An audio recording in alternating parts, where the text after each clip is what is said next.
Assalamu alaikum, hello and welcome. I'm Shazia, joining you on the Nutrition Show on Unity FM 93.5 FM. I'm really excited to have you all join me once again, for a discussion on topics related to nutrition, which may support better health and well-being. So before I dive into the topic of the day, I want to remind listeners that all the information that I discuss is general in nature. A lot of things may resonate with you and you may think, yep, that's exactly what I need. But I want to emphasize that it is general in nature, and because we're individual, it's really important that you seek medical advice for anything that you're concerned about regarding your own health or the health of a loved one. Okay, so today's topic then is about general tips on improving day-to-day nutrition. Is that something that you think could benefit you? I think it's a really good way to make a start for anyone, to be honest, in general, because we can all make good changes to our bases. Even as a nutritional therapist, eating healthily, consistently is a struggle and requires periods of reflection and self-check-ins. If you live in a family, the best way to do this is to make yourself accountable. So whether you utilize the support of your partner or your children, look out for one another and try and work out how you can make good, consistent habits exactly that, a habit. You don't want to be doing something as a one-off and then letting it go, because you'll find that things don't really improve on the longer term if you do something occasionally and then perhaps even forget about it later on. If you don't live in a family situation, you may wish to team up with a friend or a like-minded group of people, also seeking this consistency and accountability. So there are ways and means about making sure that you can actually make these things work. So you need to just look at your circumstance and look at what may work for you. Whilst everyone can benefit from something, I would like to emphasize that this discussion is for information purposes only, so does not constitute medical advice. Again, please, if you are concerned about anything, speak to your own medical practitioner at the earliest opportunity. Of course, your personal safety and well-being during your spiritual journey and beyond is our primary concern. So nutrition is a minefield, and one of the things I came across when I started learning about nutrition is how much we don't actually get right, even from the basic requirements that we all need. I don't believe there's one right answer, as we are all individual on our own personal journey, but we can all start by looking at our bases. So what are we doing on a day-to-day basis that can actually support us, that we're perhaps neglecting or not aware of? A solid base always builds a good foundation for anything that you want to build upon it. So it's like a house. If you've got a good foundation, you're going to build a solid house that's going to last you years and serve you for many generations to come. Nutrition is not a straightforward answer. Many people will find that something will work for them, whereas for others it may not be the way to go. This is where tailored support can always be a really good way to get the benefit of the actual process in and of itself for you and for your family. But that doesn't mean that you neglect the basics that are there, that you can trial first and foremost. Obviously, speaking to your GP first when you're making big changes, or other healthcare providers. So it's something that you have to look at and read into. So as you would research buying a new car, for example, you do the same for your health. You'd want to research something, look into it, see how it works, and then get professional support before you embark on a journey where you intend to make that part and parcel of your day-to-day life. So what kind of factors can we take into account when we look at our general day-to-day nutrition? The first thing I want to speak about is the person that we are ourselves, so the individual being. So I want to start by talking about something called mindful eating. What does mindful mean to you? Is it something complicated? Is it something wishy-washy? Is it something that you've ever thought about? Is there anything that comes to mind when you think about mindful eating? It's actually exactly what it means. It's about thinking about what you're going to eat. And as funny as it sounds, and I'm sure you're going to be probably on the floor in hysterics when you listen to me talk about this in more depth shortly, it's actually a really important way for us to begin to start to look at the way we eat and how we actually fuel our bodies from the absolute basics. So, as I mentioned, it's actually just as the word suggests. It's being in a state of thinking. Now, you're probably thinking, I have enough thinking to do as it is, and I don't really need this. But we have to ask ourselves, if we're not going to think about what we're actually eating and we're expecting our bodies to perform, so if we're an athlete, for example, how can we actually expect that? How can that be a logical thing to do? If we're perhaps a lady who's expecting and wanting a healthy child, how can we expect to have a healthy child if we're not going to serve our body by providing the nutrients it needs? If we're a young child, and obviously the parents are responsible here, wanting to grow up and be healthy and disease-free, again, if we're not having the right foods, we're not being given the right nutrients, how can we expect that? So we have to be realistic with our expectations, and it's got to start with thinking about what we're actually doing, because unfortunately, most things in life are not automated. There has to be an element of thinking. So knowing that we need to start thinking about the food that we eat, why is this something that is important? Well, we're all living stressed out lives. It's a fast-paced life. We're often not thinking about a lot of things we do, regardless about food we eat. We're having in this process, therefore, to actually stop ourselves in our paces and think about what it is that we're putting into our body. This is how we're going to be mindful. And the reason why we need to stop ourselves to hit that pause button is because otherwise we won't do it. And this is where the problem is. So mindfulness is about focusing on the present moment. So what's happening in the here and now? Whilst you're acknowledging and accepting all your feelings, your thoughts, your environment, everything that's going on around you. So in that crazy world that you're in, where you just feel like screaming many, many times, you have to press the pause. And if you haven't got a pause button, you've got to create one. You've got to press the pause, and you've got to stop. You've got to stop yourself. And I understand if you're going to say, you're crazy, Shazia, to actually even suggest this. And I agree, because I'm there too. However, as I mentioned, we're not going to make progress with our health if we don't address the issues that are there. It's a broad concept, and it goes beyond what we simply put on our plate.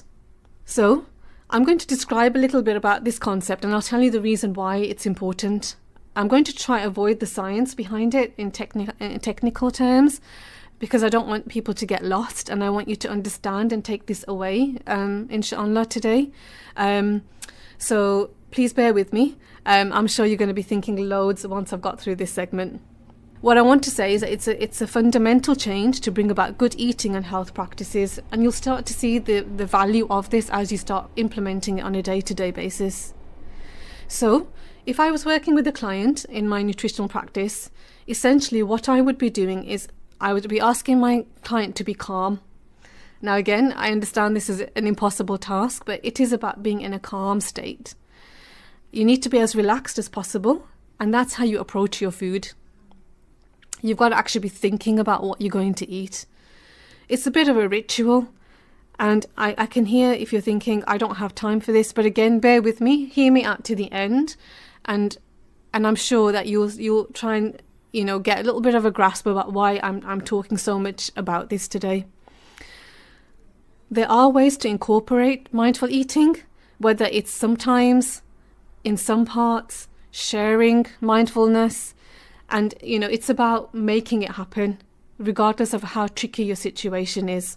By really paying attention to the food that you eat, you'll start to appreciate what it is that's going to support your body. So if you actually look at your plate and look at the foods on your plate, you're going to start thinking about, okay, I've got some, say for example, spinach on there. What does spinach do for me?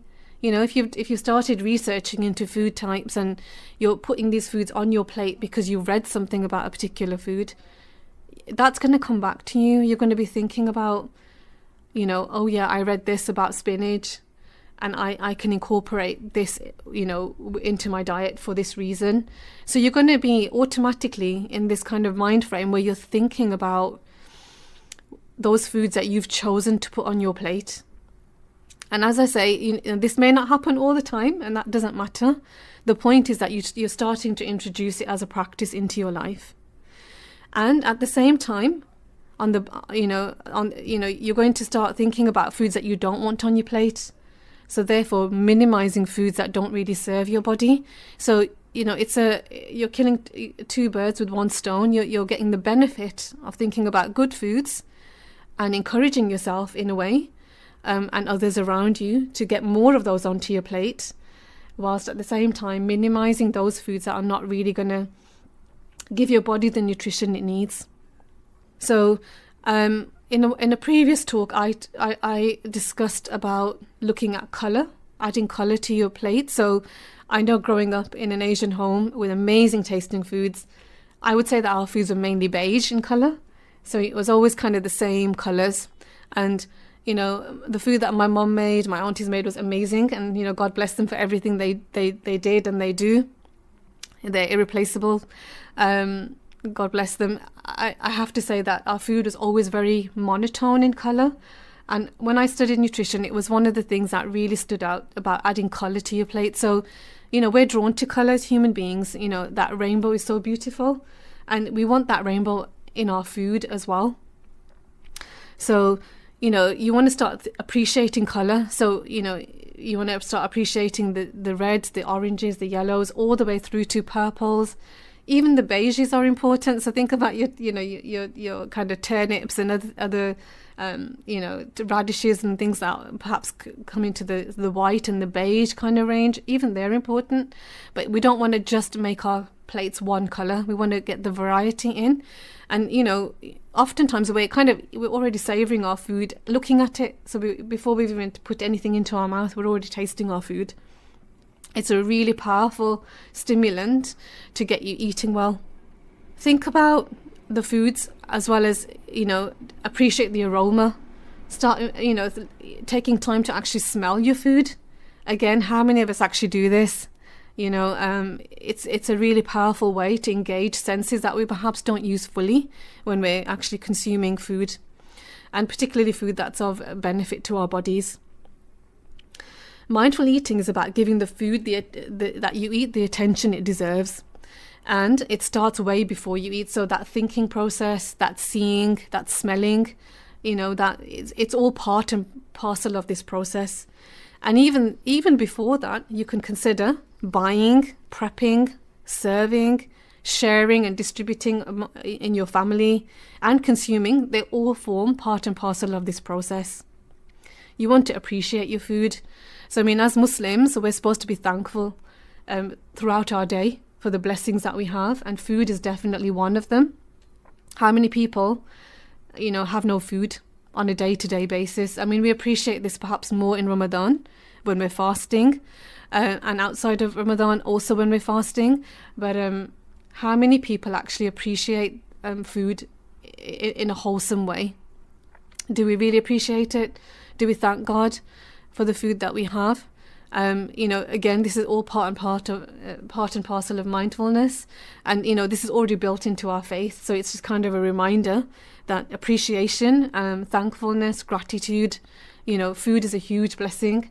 You know, in the West, where we're bombarded with ample food everywhere we go, we've got food. Alhamdulillah. You know, this is a real big blessing, and we need to be mindful of, you know, utilizing food as a tool, as a resource, but also being grateful and ensuring that we can get support out to other people as well. You know, with this vital and essential resource for our bodies. So there's so much that we can say just from that perspective in terms of appreciation. So before you consume your food, just stop. Again, stop and think. Look at your food, contemplate everything and all the energy that went into producing that food. So not just the energy that you actually use to actually prepare the food if you've cooked it, but also how it grew, you know, where it started out from seed in the country that sort of nurtured that produce. I mean, was it from abroad? Was it something that was locally sourced? Think about all those things, how much work went into actually making sure that produce actually grew to that immature stage for ripening and then picking. And, you know, it really does get you sort of thinking about things. And maybe it'll get you in the garden growing your own. So another benefit of being mindful. Think about everything it took for that food item to go from seed all the way to your plate. Enjoy the moment. Be grateful. Be mindful. Think about the people who you're with. And you know, help them to also engage in this kind of very positive activity. It's very calming to yourself. It's very it's uplifting. It kind of makes you calm down for the moment, at least, in your stressed out lives. And, I think it works wonders in so many different ways. This doesn't mean that you can't consume the foods that are perhaps not so nutritious, because remember, even with our faith, we look for the middle path. We want to do things that we can do on a consistent basis rather than try something that's extreme or comes across extreme and perhaps, leads us to kind of failure. So, we kind of just throw in the towel because we've not been able to carry through the good intention that we started out with. So as they say, a little of what you fancy does you good when it comes to food. Just don't make it too often. Use a treat as a treat now and again. So, if you start making those positive changes, you'll find that you won't need to do that very often anyway. So it's very much about habit change. It's about changing your palate, and that's the hardest thing. And even for my family to this day, it's something that, we have to kind of battle. And you don't want to make life a battle when it comes to food, because we've got enough as it is on our plates, pun intended. So, you want to kind of make it something that you can do and work towards goals, that you set yourself. This is going to help you stick to your resolutions in the longer term. And that's exactly what we want to try and do. Remember, food should be a pleasure, not a pain. And so if you're going to make yourself, suffer in this process, it's just not going to work. So start small, start where you are, and start to incorporate these kind of thinking processes into your day-to-day ritual. And you might not be able to do it for every meal of the day, and I totally get that. Sometimes you're rushing out in the morning because you're late for work. You're hardly going to have a mindful breakfast. But, on days that you're perhaps a bit more organised, make breakfast a mindful meal of the day, if that's what you can do, because breakfast is one of the important meals of the day. And I'm going to talk a little bit about that later on anyway. So why is this important then from a scientific perspective? Well, like I said, I don't want to get into the science of it all, but what we want to do is make sure our body's in a state of rest and digest. So the body is able to receive the amazing nutrients that you're putting into your mouth. So if you're stressed out, and this can take the shape of many situations, including and not limited to being on your phone, eating on the go, eating whilst watching TV, having had an argument, having had a stressful day, etc., etc. The body is in what we call flight or fight mode. So it's certainly not in a rest and digest state. So what the body does is it's dealing with the stressor.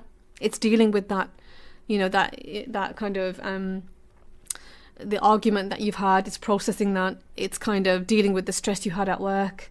It's engaged in that stuff that you're watching instead of what you've got on your plate. It's dealing with that source. It can't then be resting and digesting. So what we want to do is we want to get our bodies out of this flight or flight mode and get it into rest and digest. Because that's when the body's going to say, okay, I'm not doing this now. I'm prioritizing the food that's coming in. So we want to be able to break down that food as well as possible. We want to be able to digest it and get it across our bloodstream via absorption and into our body, into our cells, so that they can utilize the nutrients that we're consuming. What you want to do is have a routine of eating, and you want to avoid trying to get to the table when you're absolutely hungry. Uncontrollable hunger never serves. You're going to eat whatever you can get your hands on, and oftentimes, particularly if you've got foods in your home, like crisps, like sweets, like snacks, like cakes, biscuits, you're going to probably go for those items, aren't you, for a quick fix. Skipping meals is going to make this more likely, especially if you're not doing a controlled fast. And, you want to kind of avoid situations where you know that you're going to bypass this essential kind of process to help you to eat better. You don't want to be using food as a void to filling that empty space or that kind of urge to complete an activity that we need to do every day or most days. Look at what foods you're plating up. So I do a lot of work with my clients when I talk about the foods that go onto their plate. So your plate is like your kind of guide about what you're going to be putting into your stomach. I find it really useful as a visual to see what rough portions my client is consuming. So Have you piled your plate high with potatoes? Have you piled your plate high with pasta? Or are you looking at amazing colours, variety, textures? So you're bringing in lots of fruit and veg in particular. So we always go for veg heavy rather than fruits. And looking at how you're incorporating those into your diet. Start with small portions. Limit the size of your plate when you're starting out, and then start to get a feel for what your body actually needs in terms of, your level of satisfaction. Because remember, even as Muslims, we don't fill our stomach to the absolute limit. We want to sort of keep a third for food, a third for water, and a third for air, and that proportion wise works really well. Yeah, so we don't want to eat and then find that we're so sleepy we need to crash afterwards. You want to take small bites and chew thoroughly. So this is a real big one. Chewing is essential, and remember, digestion starts in the mouth. You could even say digestion, it probably has even started well before then, but really digestion essentially starting in the mouth.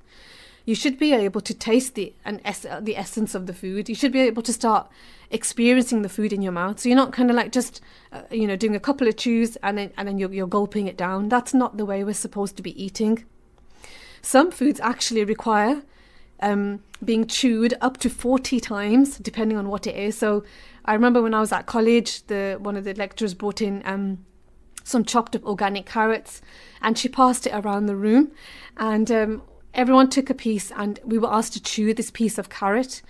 And it actually did take at least between 30 to 40 chews to get that carrot liquefied enough to say that we're actually we've chewed it, enough to get it kind of liquid enough to get it into our stomach, so that we're not bombarding our stomach with, a food that's not really been chewed and prepared properly enough for it to sort of get to the next phase of digestion. So, a carrot is a really good example of foods that you really need to chew well before you, get them down to the stomach stage. And to be honest, I'm very, very impatient. I find that I need to smoothie my carrots. So if you're finding you're like me, smoothing your carrots instead, so you're not having to chew as much, the work has been done for you. And especially when you're looking for ways and means to help with the mindfulness, this is a way that you can help support mindful eating. But again, you want to be thinking about that smoothie. It's not just kind of, I'll just gulp it down because it's been pre-chewed. For me, no. It's still thinking about what you're putting in, what ingredients are going in, what's going to support your body, and then taking the time to consume that smoothie as well. You want to be seated, you want to be sitting in a quiet place. Again, I know it's not always possible, but try and find a place, even if it's out in a local green spot, if you're out. Create a nice dining area for your family if you haven't got one. It doesn't have to be anything fancy, but just you want to get into the mind frame where your body switches into a mindfulness, digest and rest phase when you see that space. So your body's now getting yourself prepared for you to start digesting your food. So all these little hacks and tips and tricks can work. It's just about working in your circumstances. And it's about making things work within your family kind of requirements. If you're on your own, as I say, you can look for people who are like-minded, work together, support one another. So that's been a lot about mindfulness, and I know I've dedicated the first part of my hour today on this because I think it's so important. And our fast-paced lives, will easily throw this off track, and I understand that, and I've been there, I'm there still, and it's something that you need to consistently remind yourself about. You'll start to see why this is important once you start to implement it. So, it's not going to be an overnight change. It's something that needs to be worked on consistently, but you will start to see the benefits. So I would encourage everyone to think about how they can incorporate mindfulness into their day-to-day life. I've got so much more to share with you, so please stay tuned while we go for a short break. So this is Shazia on the Nutrition Show on Unity FM. I'm back with you in a bit. Assalamu alaikum and welcome back to the Nutrition Show. You're joining me, Shazia, on Unity FM 93.5 FM. So this is the second part of the show, and I'll be looking at more tips to give you to enhance your day-to-day nutrition. We've talked a lot about mindfulness. This will still apply. in the background. So just a few tips to kind of follow up on that, just to help you with your kind of day-to-day tasks and routines. Again, the discussion is very general in nature. I hope just to kind of give you things that you can start thinking about. If you've got any concerns, you're worried about anything, please speak to your own GP, your own medical prescribing team, your healthcare team, whoever it may be, and get some advice before you embark on any changes, because at the end of the day, we don't want to be causing you any harm. The idea is to give you some information that you can take on board and utilize to benefit yourselves and those that are around you and those that you can influence. So what else can you actually do then for general day-to-day nutrition changes and enhancements? Well, what about planning ahead? So start with your shopping list. So I've never really been a fan of shopping lists. I always find that I kind of deviate. But once you get into using one properly, they can work really well. There are a great range of resources online that allow you to print off free and editable shopping lists that you can actually fine-tune to your own family's likings. Now, it's good to do this before you visit the supermarket. Why?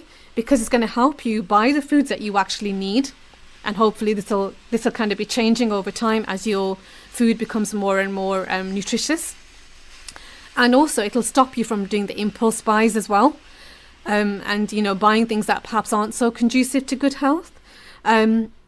And this is actually what we're trying to do. We're trying to train our minds, our bodies, our activities, the things that we do to serve our bodies well, whilst kind of getting ourselves out of the habits that are not sort of serving us so well.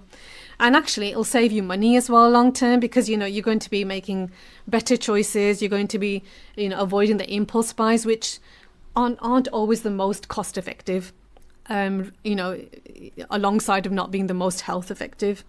So think about the health each item will bring and do your best to stick to that list as much as you can.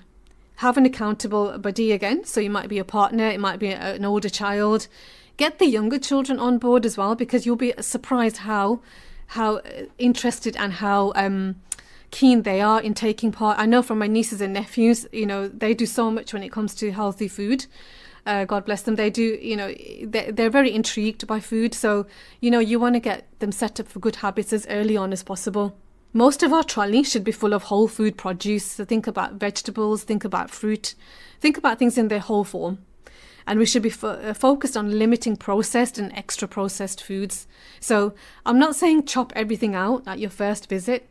What you want to try and work towards is having a shopping trolley that's mainly kind of loaded with the kind of the greens and the reds and the colours that we talked about over time, whilst minimizing the packaged, pre-boxed stuff that doesn't really do us much when it comes to our health. It's very easy to be tempted with half price or multi-buy offers. You see them on the opposite aisle or the opposite aisles to the fruit and produce area. So, notice the difference in the supermarket layout, because there is kind of, reason for why foods are arranged the way they are in supermarkets. So, the temptations are there, and I can understand that, we do need a snack once in a while, often, when we're kind of stressed out. And don't feel guilty if that's how you feel from time to time, but what you want to do is work towards better habits. These good habits will pay off in the longer term. They're not going to be quick fixes, so be patient with yourself. Be patient with yourself, be patient with the ones that you live with. Even when you're making change, remember you're not the only one on the journey. There are other people that you need to kind of take on board. And, if you have to go back 2 steps, every so often, then that's okay. It doesn't mean that you're a failure. Healthy eating is also easier if you plan your days. So, again, you can go onto websites online where you can get printable menu sort of charts that you can populate. You could even have a whiteboard up somewhere in your home that you write on, that you can just kind of recycle really good recipes that work well in your family. Go online, look for good smoothie recipes, soups, stews, things that you can add in that are nutritious. I like to look at a lot of the no-bake recipes, because I'm quite lazy when it comes to cooking. And oftentimes they're so easy, even children can get involved. So look at all the different things that you can do that minimize cooking as well as utilize cooking, and then use the correct methods when you are cooking, and start to build these recipes in. You could even use like post-it notes if you want to, and just change them around on your board. think of ways you can do this. And if you've got a family, young children, get them involved in that. Reward them every time they have something healthy to eat. Use a star system, use a reward system. These things are really powerful ways to encourage good behavior, and you'll find that it works really well on a long-term basis. You might want to set time aside at the weekend, or you might want to dedicate a day in the week or a weeknight, whenever it works to your schedule. It'll help you to become more organised, and the investment is huge. Good intentions do pay off eventually, so you've got to keep at it. Getting organised. So we're in spring. It's an amazing time to be cleaning. We're all in cleaning mode. So why not spring clean your kitchen cupboards, your pantry, your fridge, freezers, wherever else you may store food. Try to replenish foods with more healthful options. So use up what you have. Don't start throwing things away unnecessarily. Don't make it sort of a major clear out and then you find that there's nothing to cook on the night because, you've listened to me speak today. Use what you have and then start to make small but consistent changes, introducing more healthful foods as a replacement to the foods that you've taken out. So I find with my clients, when I work with them in clinic, replacing something is better than going cold turkey. So for example, if I'm expecting my client to give up say for example crisps, I might say try making some kale chips instead. Yeah. If I want them to give up white potato, I'd say try using sweet potato instead. So we want to make swaps. We want to make healthy swaps that are going to give people a chance to continue in some way as they were previously, but giving them a more nutritious option. And there are so many. So you can go online and look at healthy swaps and you'll find tons and tons of, ways that you can actually switch out foods that are not so conducive to good health for options that are really more nutrient dense and actually probably even taste better. So give yourself a chance to try these healthy swaps. The other thing is, once you start buying the better options of foods, you're going to find that because you don't stock the poorer options, you're less likely to consume them.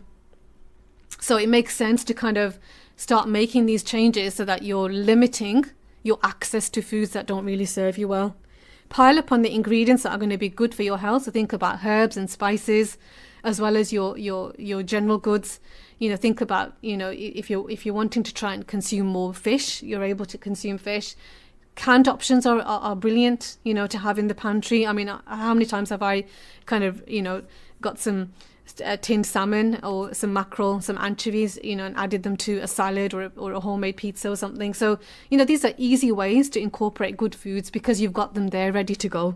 And I tend to buy, good few weeks worth if you've got storage space, because it limits your shopping trips. Because the more shopping trips you do, I find I'm more tempted to buy things that aren't really good for my health. So you want to look for ways and means to kind of reduce those temptations, so to speak. And stocking good ingredients means that you're going to be reaching out for these good nutrients when you want to, make up a nice healthy meal at the end of a really tiring night. So, if you want to make that tuna salad with avocados, you're going to be reaching for those foods because you've got them, and not kind of, putting a microwave meal in the microwave, that's going to be ready in a few minutes because that's what your fridge was full of. The other thing I talk to my clients about, especially the ones who are busy with working during the week or they're working, long, hefty hours, is looking at batch cooking. So batch cooking is where basically you're stocking up on lots and lots of really healthful ingredients in large amounts, and then dedicating a day where you might want to then start preparing those ingredients. So you might want to say, for example, put together your smoothie ingredients for a night. So you might want to chop up all your, your pineapple, your kale, your spinach, your carrots, whatever it is that you want to add to that particular smoothie for that night. And you want to chop it up and bag it up and then pop it into the freezer. So you do this, make these packets, so to speak, for all of your soups, your stir fries, your smoothies, whatever it is that you want to make, and you prepare them in advance. So what you're doing overnight or the night before, if you're having to defrost foods, is you're just taking out that particular package out of the freezer or the fridge, wherever you've had it stored, and then you're ready to go. So you've pre-prepared foods maybe for a week or more, depending on the space that you have. And you're ready to go. You're not having to then think, oh, I've got to chop fruit now, or I've got to chop the vegetables now, I've got to get the spices ready. You can prepare these in advance, so they're ready for you to go when you need them. Many families who are working, who have got young children, who, at nursery or school, this is how they actually get their 5 a day or more in really easily, because everything's ready to go. It's all been prepared, it's been thought about, and you can actually start consuming vegetables and fruits perhaps that you wouldn't normally do in this way, because when you're putting them into a smoothie or a soup, you don't taste them as much, particularly if it's one that you don't want to try really, and you're just kind of like thinking, let me try that as an example, or to add variety to my diet, and especially for the foods that you don't like. So I'm not very keen on kale because I find it very difficult to eat, so I put it into a smoothie and it's masked by the other foods, so it's really easy to consume. So think of ways that you can actually batch cook, and if you've got no time to chop, there's so many fruits and veg now that are actually pre-chopped for you. Go down the supermarket aisles in the frozen section. I think you can find anything now that's been pre-chopped for you. It's so amazing. Life has become so easy for us in that respect.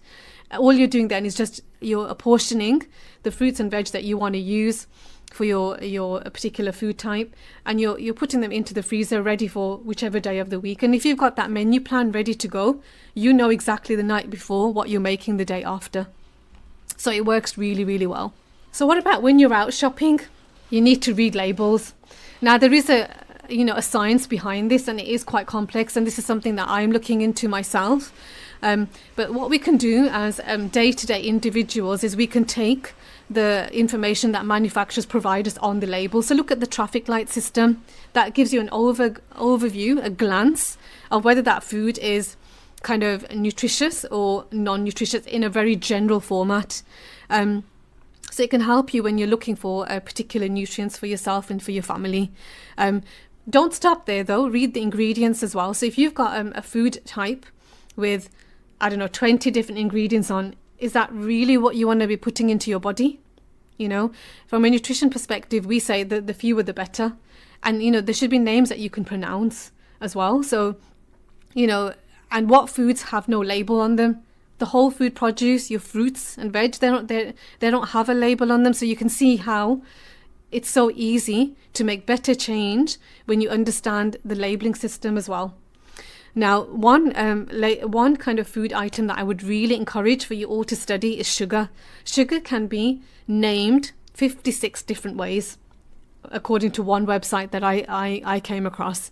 So sugar is a particular problem in nutrition. It's something that we work on our clients as kind of a priority.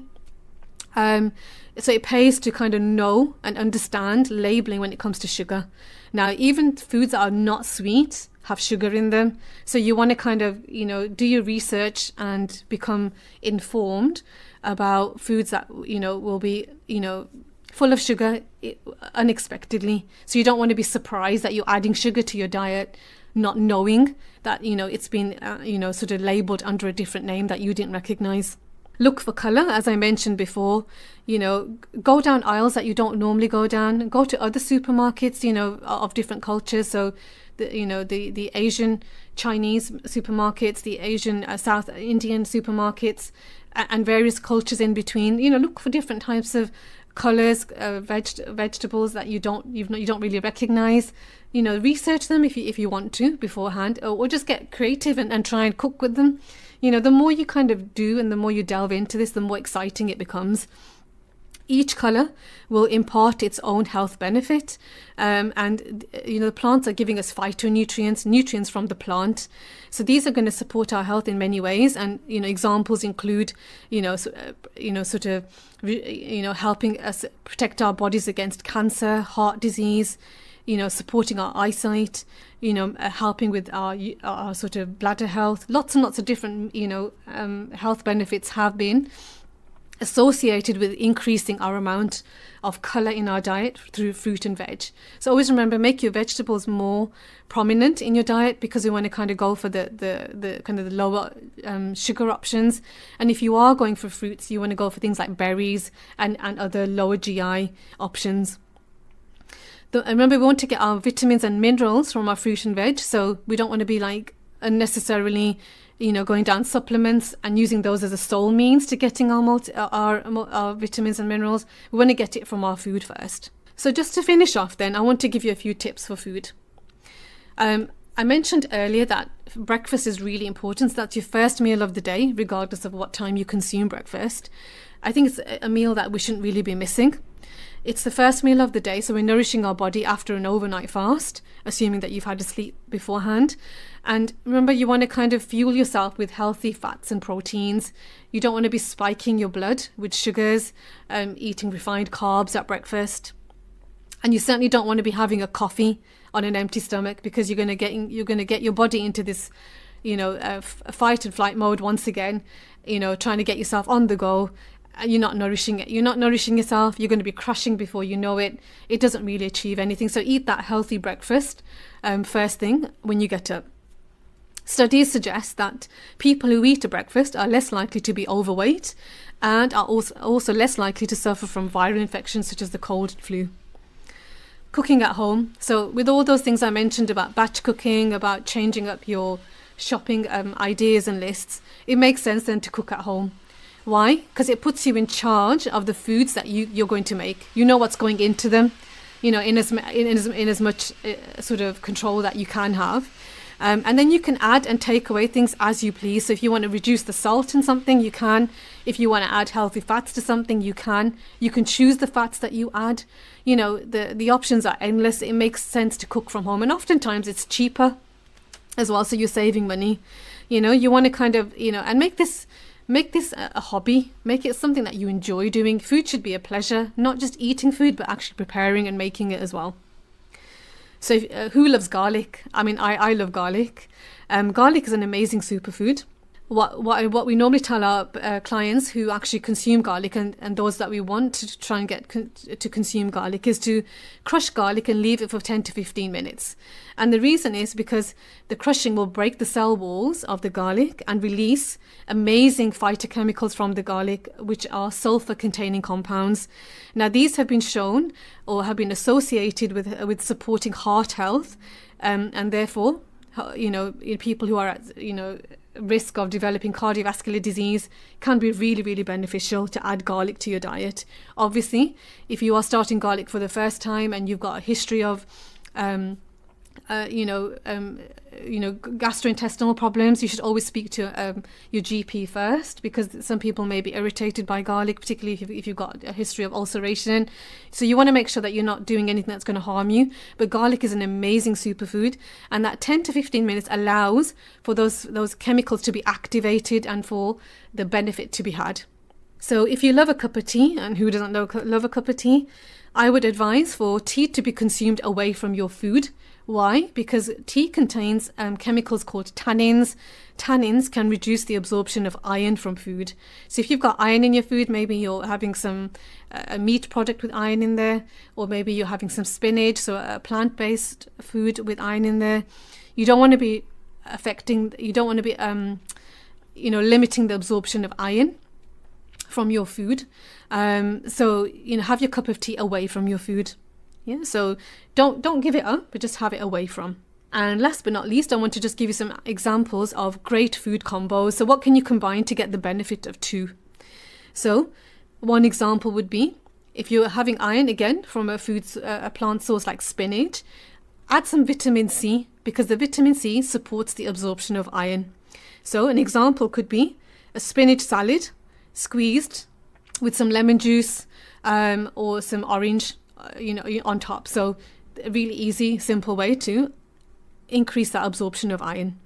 Think about tomatoes. Tomatoes are rich in a chemical lycopene. Incredible health benefits have been reported to this phytochemical.